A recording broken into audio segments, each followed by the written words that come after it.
Hello, dear folks. Welcome to the East-West Show. Jack Zhao is your proud host, loved everywhere by everybody all across the world. When I say all across the world, I do not say it not for a reason.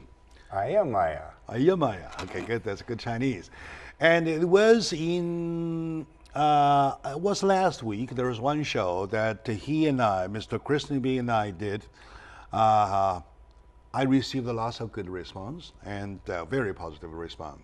People say crossover, cross culture. That's a big issue. That's a big issue. Sounds like a theme for the East-West show. So I decided to do it one more time, to do it in a better way. We have two guests instead of one. Now it's my turn to seriously introduce everyone to you. Now that you know Chris Nebe, and I'd like to introduce you to Mr. J.J. Osborne, and cinematographer, and a co-producer, and a director, and everything. Okay. And a young talent, a filmmaker. Talented filmmaker. Talented filmmaker, J.J. Osborne, please. Welcome to the show. Thanks, Jack. And you were on the show for several times, not as much as he did. Mr. Chris Nebe and President, by the way, Vice President and Vice President of Monterey Hollywood Corporation, an organization, a filmmaker organization known for this wonderful series of Mysterious China that has 18 episodes, including Diaoyu Island. Am I right? Yes, sir. And Tibet, the truth, yes, right? Sir. So on and so forth. And it is a monument, I call it a monument, monumental success recognized by lots of people. And the other day I was in Beijing. I was eating with Mr. Chris Nebe. Unfortunately, you were not there. And I introduced him to my friends, bunch of friends. And they, of course, did not know them by the name. And I said, do you know Diaoyu Island? Diaoyu Island, the truth. Oh! Like that. He is recognized right away, that way. Okay, Chris, welcome to the show. 谢谢你老朋友. Thank you very much. And you know, JJ, last time he was here, we picked up a subject for crossover, cross-culture thing. Now in a country whereby you have the most freedom, now in a city known as Hollywood by this film zone, it is a shame for us not to make crossover as a theme, as our target, as our only job. This is what he posed to me last show. How much do you find yourself in support with it, please? Well, of course I support it. As a company, we're working very hard to develop projects that are cross-cultural because that's sort of, right now, that's the secret balance that Hollywood is looking for, and I think that China is also looking for, because right now you're talking about the two biggest theatrical markets in the world, and if we can find a way to overlap and allow theatrical distribution from the United States and China to contribute to any one particular project, then you've struck a gold mine. The trick associated with this is pretty difficult to find. It requires an understanding of China that a lot of people in Hollywood just don't have. There's sensibilities in the East that don't agree with Western culture, and vice versa.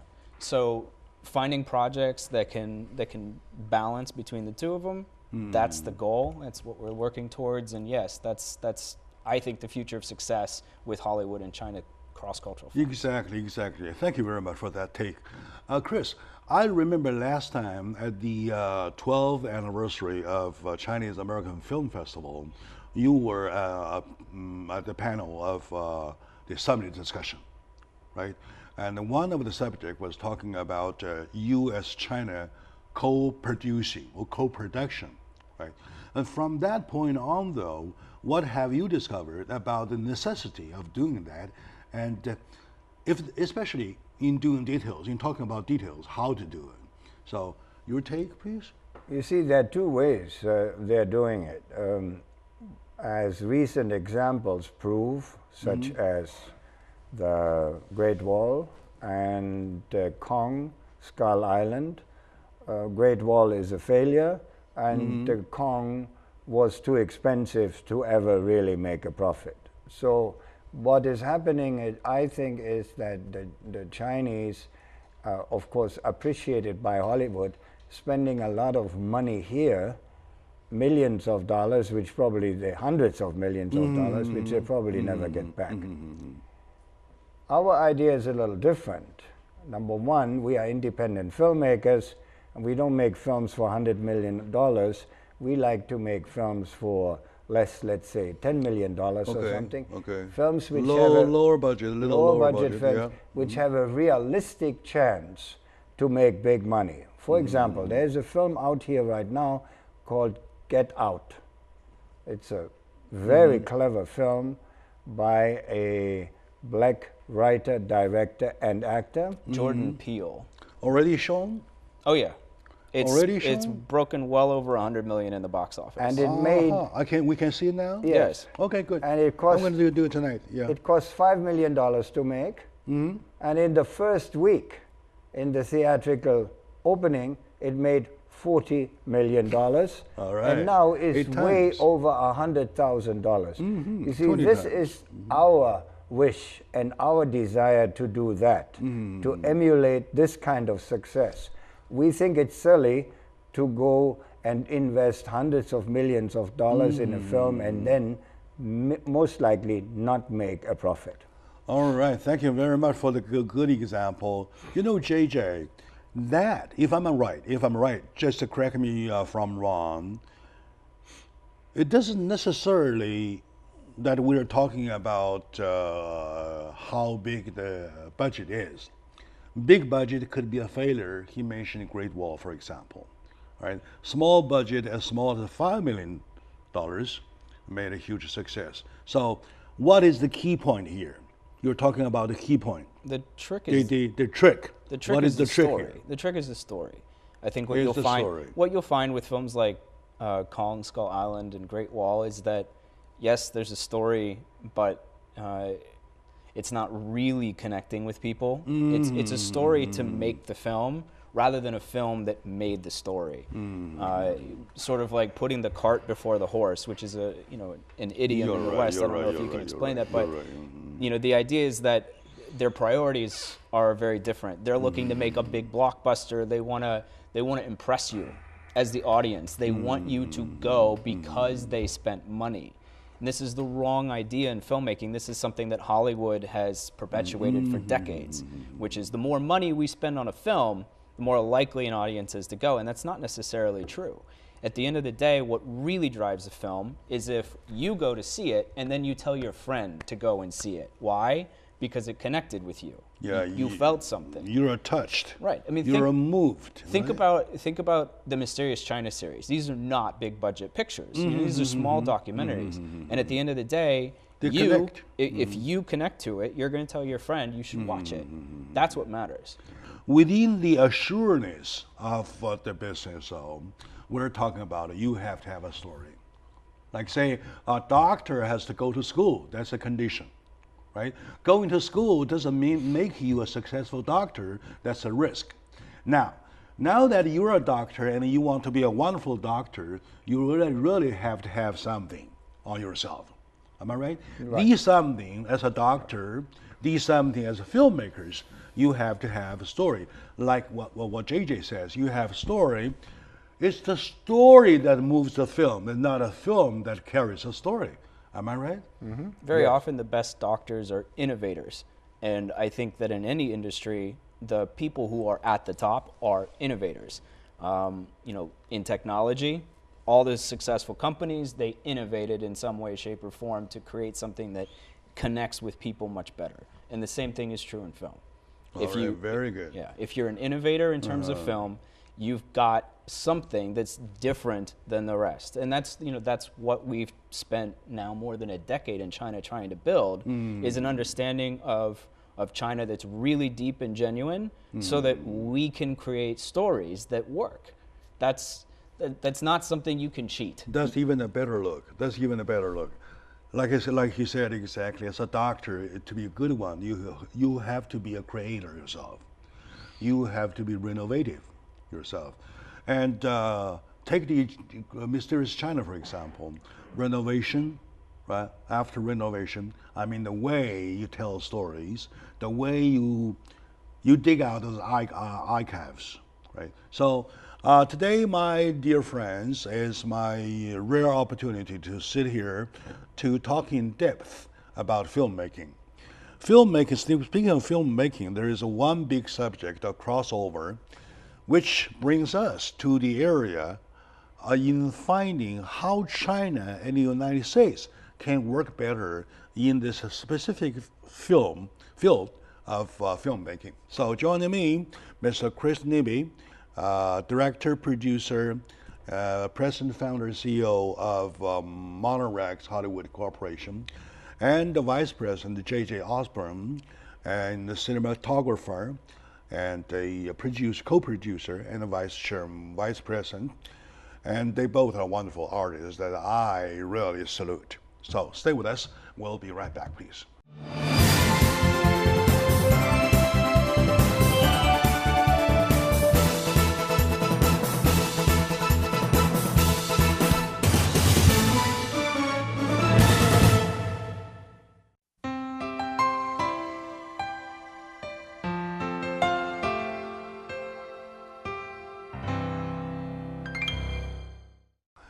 Hello, my dear folks. Welcome to the show. Jack Zhao with East West. Joining me are my two wonderful friends, Chris Nibby and J.J. Osborne. They both are with the Monorex Hollywood Corporation. They both are artists that I respect a lot, both theatrically and as a friend as well. To put it this way, you're in Hollywood, you're in the United States, and you're here trying to recognize, trying to look for a big market.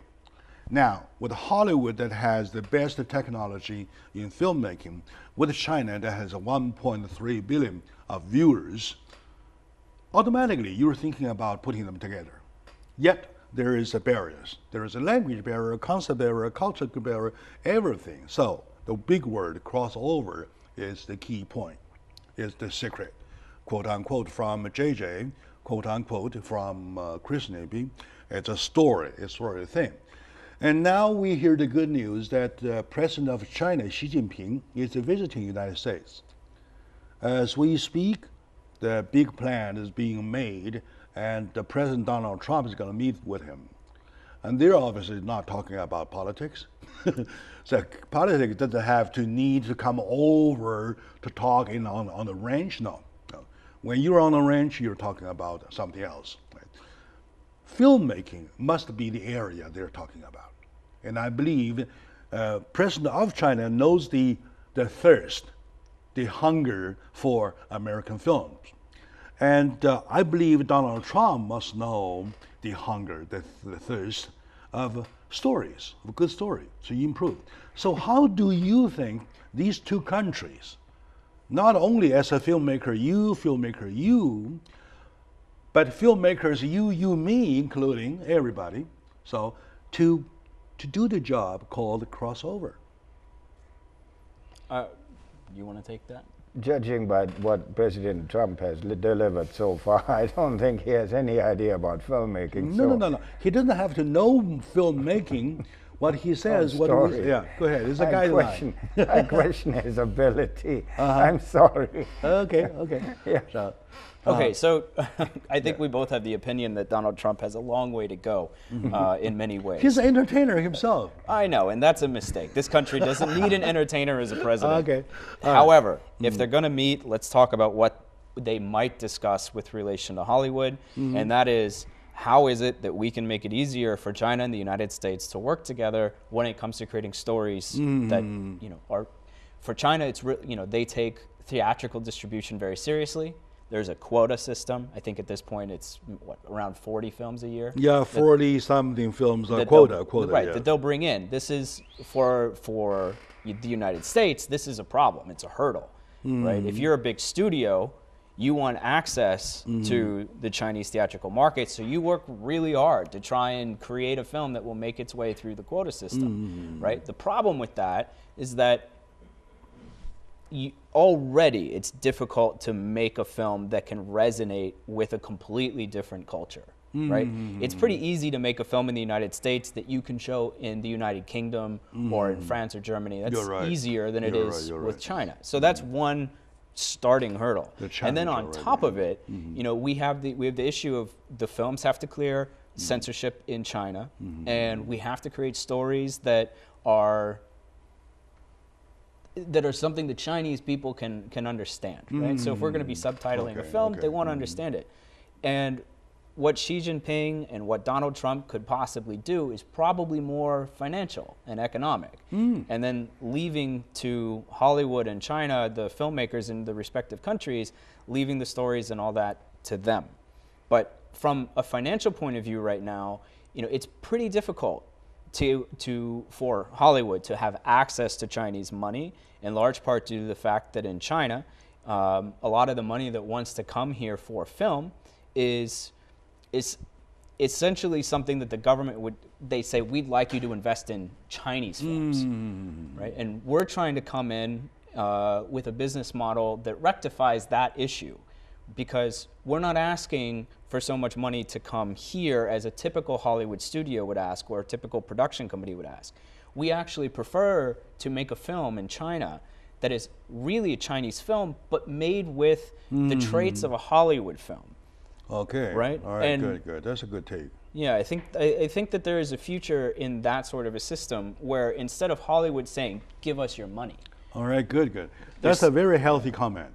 And I would say that if you got a chance to meet with Mr. Xi Jinping, you better tell him that you suggest him to do so. Number one, lose the censorship. Number two, enlarge the quota or something, well, to get more for the Chinese audiences, right?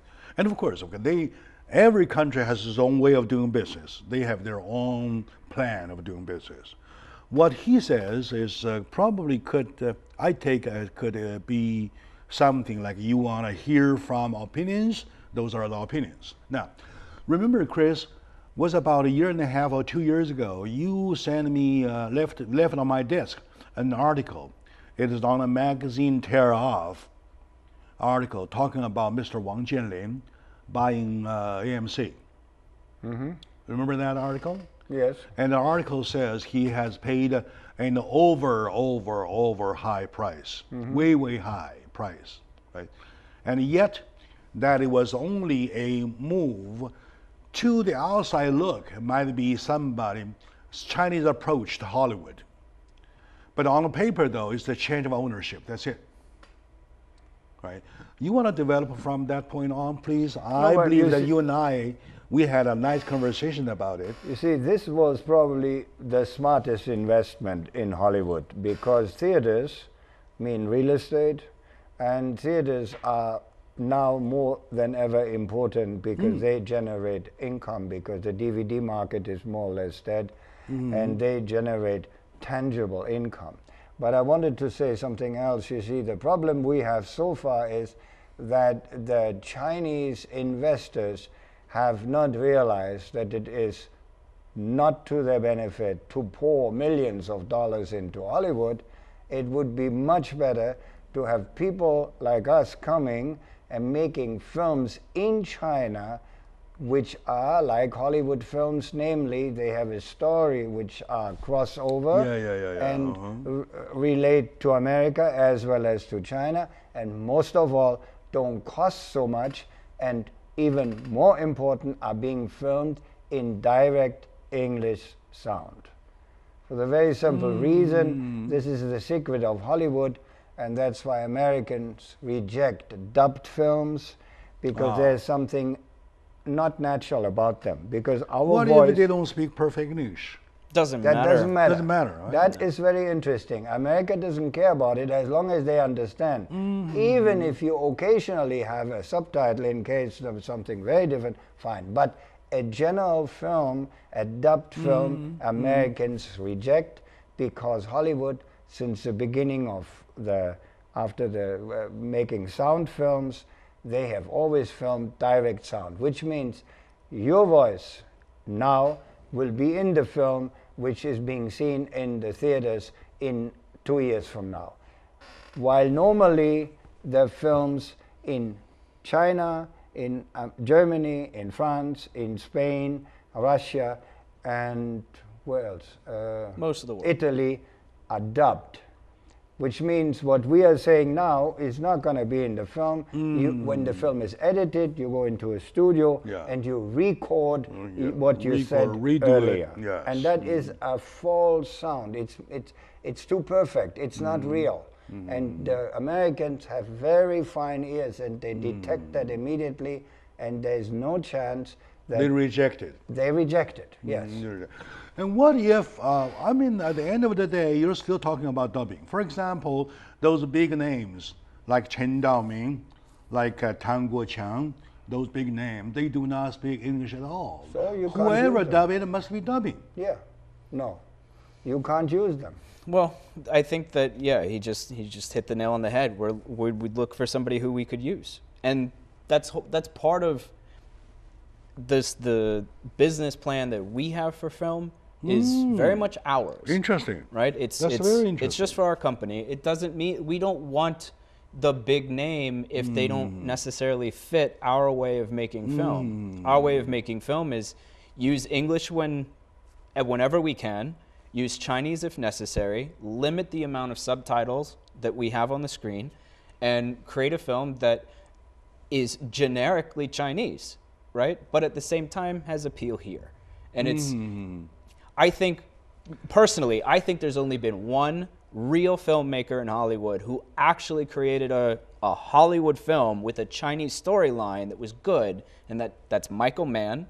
And he directed a film called Black Hat a few years ago.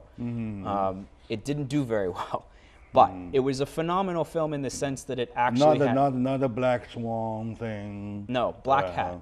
It's about a hacker online who's creating problems all around the world, including in China. I see. Right? Are you saying that we have, if you want to do films in China for a Chinese story, Chinese story film, you have to use those bilingual actors and actresses rather than monolingual? Well, for our films, yes. There are plenty there, and it's. And the trend of, for example, you're talking about starting from young. You're talking about education. You're talking about film schools, right? From that point on, you want to drag it over to bilingual education for film industry? Not necessarily, but I think every actor, every young actor in China would be well advised to learn English, because it automatically will expose him to the world, and there are enough opportunities. That would be quite a piece of new information, or a new take to me. What if the story is about a farmer back in a remote area of China somewhere, right? And who does not even know the word English exists, making him or her speak English? No, that's not what we're saying. I think if you pay attention to what I had just said, when Chinese is necessary, use Chinese in a film. Okay. It's natural. If we go to a remote, not forbidden. Right. If we go to a remote area in China for a film, and there's a farmer, and all of a sudden he speaks English, it's totally unnatural. Kind of like totally unnatural. So that's not what matters. But what does matter is, the main storyline. You want an actor who will be able to speak enough English that film can translate over to the United States. Good. Okay. Thank you very much. Thank you both. My dear audience, today, for this discussion, I take it as my class that I attend to for learning in filmmaking. Joining me are the wonderful artists in the area. He is founder and CEO of Monarchs Hollywood Corporation, and they represent for a wonderful series of 18 episodes, Mr. China, and J.J. Osborne being the cinematographer, also co-producer, and filmmaking, I would say, vanguard. They're joining me. Thanks, Jack. In sharing their thoughts about how we shall take this big job, I call it the bigger job, crossover, as our serious business. Stay with us, please. We'll be right back.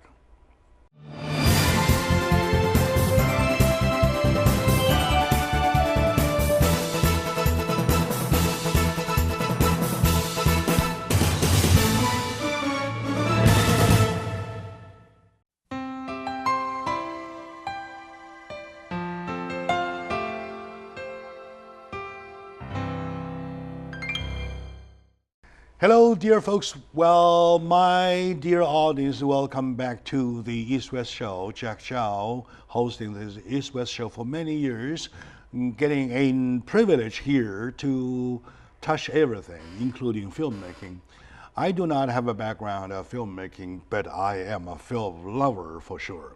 I really love films. Now, join me today in the discussion about how we shall handle the big business crossover as the bigger job in the film industry is my friend Chris Nibby. He is the founder and CEO, president of Monterey Hollywood Corporation, and J.J. Osborne, vice president of Monterey Hollywood Corporation. Together, they represent a wonderful series of Mysterious China with 18 episodes, 18 wonderful episodes. And there was one time I was invited to a premiere of one of the episodes. It was not a champagne, it was the story that caused me find myself in tears. And I told them that how much I love their masterpieces, and they gave me a hug. I really want to, that kind of a communication, if I quote unquote from JJ, with a story that touches you, that connects you. Thank you for having done that great job, sir. My salute. 谢谢你老朋友. Oh, that's good Chinese already. That's crossover. That's You crossover, yourself, yes. example. But you see, actually, it's very simple. China was successful in making product for the West and sell it, and that was partially part of the success of China. Why not do the same thing and start to make Hollywood-style movies in China by taking the traits of Hollywood, which make their films successful, and transplant it and do it in China because production is cheaper, the scenery is great, and there are a lot of stories which are crossover, which are interesting for the world audience, not only the Americans, but the Europeans and everybody else, who basically know very little about China. And the Chinese will like, most likely, these films too, because they're having a different feeling. Of course. Unfortunately, of course, yeah. so far,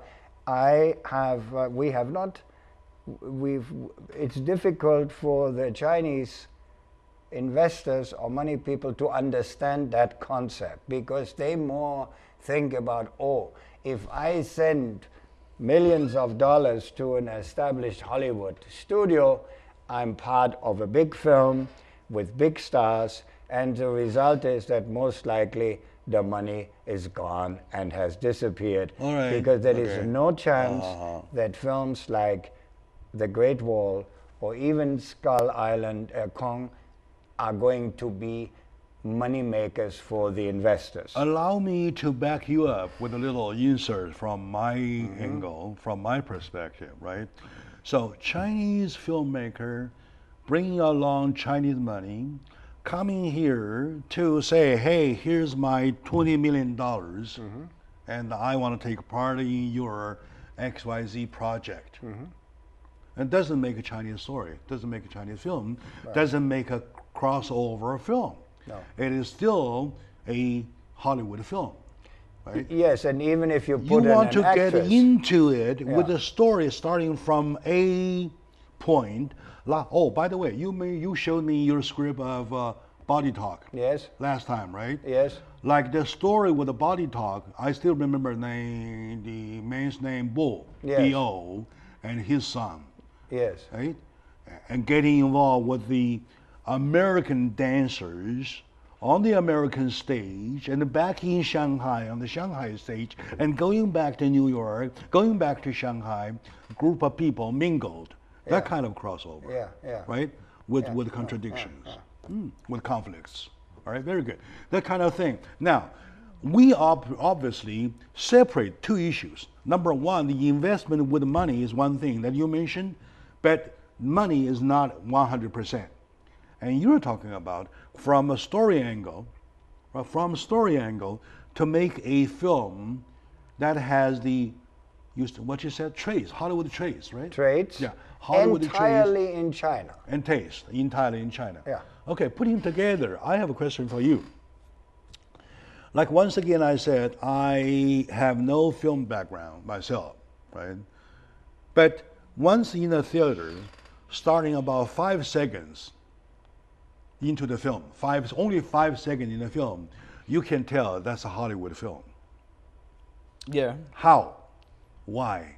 I do feel that way, but by theory, by logic, I need you to tell me, because you are a cinematographer, you know how to move the visual thing to your audiences so that into 5 seconds of the scene, of the film, it taste the taste and start to see the trace. What? There's sort of a classic music that Hollywood has, very much like we have classic stories when we tell films. The very vibrating music. Boom. Yeah, it's something that can appeal to pretty much everybody, right? It's not particular to the United States or anything like that. It's just a really generic but well-made musical track. That's one reason why 5 seconds into a film you might already feel like it's Hollywood. Yeah. Other than and that, he says trace. The trace is already there. Right. Other than that, you're looking at pretty much a formula for filmmaking, which is, when you start a film, you want to immediately get into establishing where you are and who your characters are, and you can do that pretty quickly these days. And then a lot of times, of course, there's sort of what I would call the Hollywood artistic take, which is to start with flashes, right? Flashes of frames, visual frames, and sounds that cue you into what you're going to be seeing. Right? It's another trick that Hollywood uses. It's another reason why immediately you might sense I'm watching a Hollywood film. Like a prelude thing. Right, like a prelude, yes. Yeah, okay, prelude, yes, Yeah. okay. Giving you short segments that tell you a whole lot about what you're about to see. And this is, this is something that Hollywood developed a few decades ago, and they've really held on to it quite well, and it works. And why don't we bring this to Chinese film schools? Let them teach there. They probably do, but from film school to making the film, that's a long way, because the young guys, first of all, they need a story. And, it always comes back to the story. And in Hollywood, probably there is no place where the script is more essential than in Hollywood. They work on these scripts, several writers, again and again, in order to get it perfect. There are many other countries, where they have a script and I understand where they make the film and they still don't have a finished script. They go and write as they go on. And Hollywood has mastered the making films to a perfection, because, it caters to the lowest common denominator of mankind. And that is why films are successful all over the world. And you basically, most of the Hollywood films, you don't even have to understand what's being said, but you understand the film, because it's visually, it's captivating, and it's a very simple story with a clear beginning, a middle, and an end. Thank you for that. Back into my old days, I didn't take a whole education for filmmaking.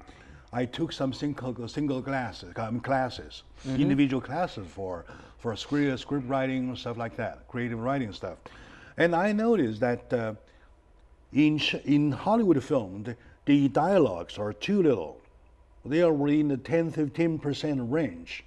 Whereas reading a Chinese script, you're talking about 20, 25, even 30%. So, is that a big difference? Oh, yeah. Significantly recognized? Yes, same in Germany. Yeah. Too much talking. I think you'd find that pretty much everywhere. Hollywood boils down dialogue to the essential words that will move a story forward. And then they spend a lot of time describing the action, right? What's happening around that person that is really what's moving the story forward, right? And, it's very rare that you'll find Hollywood working with a screenwriter who loves dialogue. But it does happen. There are always exceptions. Aaron Sorkin, for example, loves his dialogue and he's really good at it. That's what defines him. That's good dialogue. Right, exactly. And I think part of the reason it works so well is because the stories that he chooses to tell are stories people want more information about. They want that behind the scenes look. But for most of what's told in terms of like a Hollywood style film or any film for that matter, people they don't care about the behind the scenes quite so much. And he has a better take. The body talking example, right? The choreographic move, those dancing steps, whatever, that probably can use as a body language too. That helps the missing part of a dialogue. Of course. Am I right? Yes. Yeah. And But that's lucky. That's lucky you can't have that in every film. But you see, that's why Americans have these action pictures, because action takes the part of lengthy explanations. The action also directs the story in a very particular way. And it's a very primal human thing. You have a problem and you go and you fix it. That's very much Hollywood. That's normal. My own brother is a teacher. He's still teaching me, right? And I remember his best quote was that when you finish writing, you look back, you try to check which sentence you can omit without having to cause any confusion. If you still tell the same thing, you omit it, you just cross it, right? And some area you do not even use a language. Exactly. Use language, for example, oh, that means it's hot. You don't have to say, my God, that's hot. Exactly, yeah. Right? That's redundant, right? Okay, very good.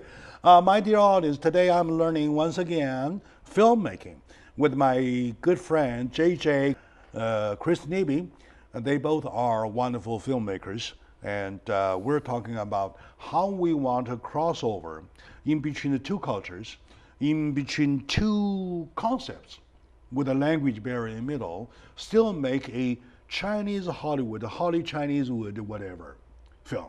Okay, now stay with us. We'll be right back talking about the final move. Stay with us, please.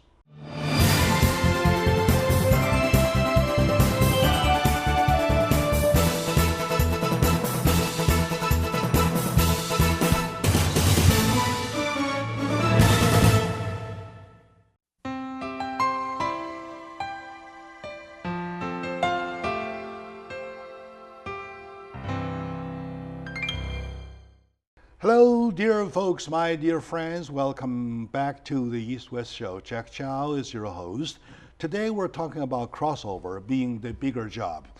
Bigger job in Hollywood, though, they are always looking for bigger box revenue, more exciting story, whatever. And, well, there is still one way, another approach that you make the crossover film, that you broaden the field of your audience's eyesight, so that probably you will be more successful than rather you're looking at a Hollywood in a Hollywood way. Now, with me are my good friends Chris Neby and J.J. Osborne. They both are with Monarch's Hollywood Corporation, president and vice president. They're both, needless to say, wonderful filmmakers. We're talking about one thing. With all this laid out, though, remember, Chris, last year and the year before at the Chinese American Film Festival, there was a subject of a marriage, a term used for Chinese, U.S., China filmmaking call them as marriage. So how do you define the word marriage of the two filmmakers, two groups of filmmakers?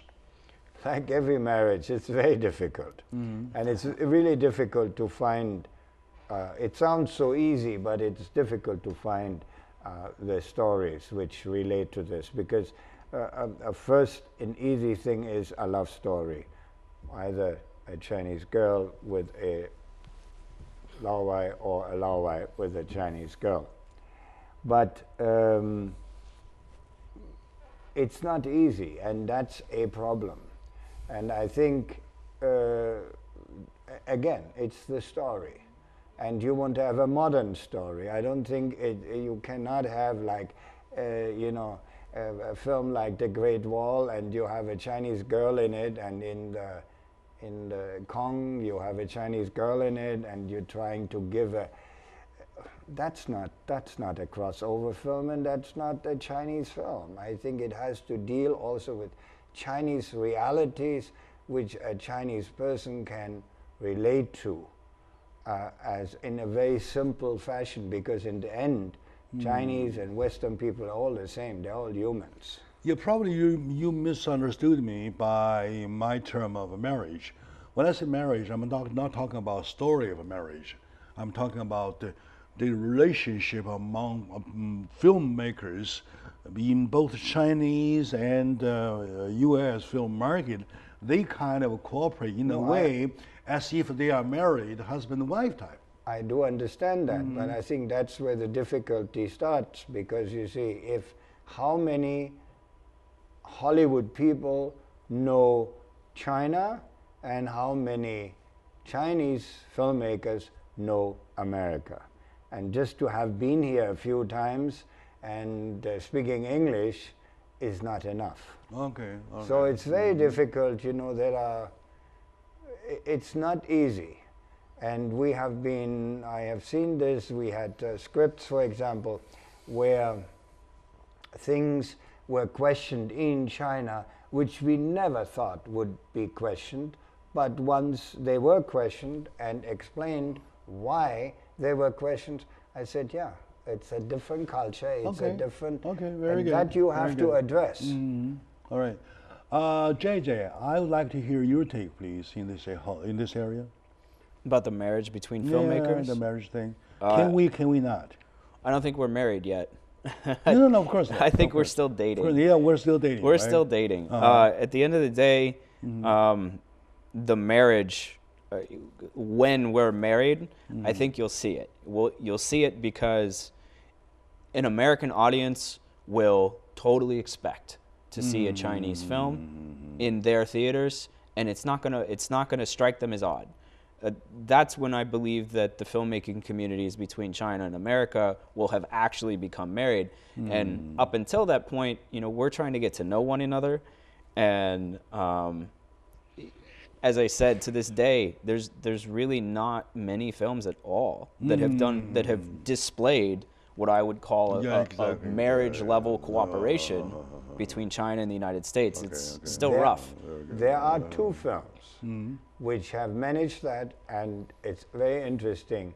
Both of them were done by Chinese directors. One was done by Zhang Yimou, called Hero, and the other one was called by Ang Lee, called Hidden Tiger. Crouching Tiger, Hidden Dragon. Yes. But again, interesting enough, both of these films were in Chinese, and they're the only films in American history, film distribution history, which had a wide distribution, a general release distribution versus an art house distribution, which covers about a couple of hundred theaters only.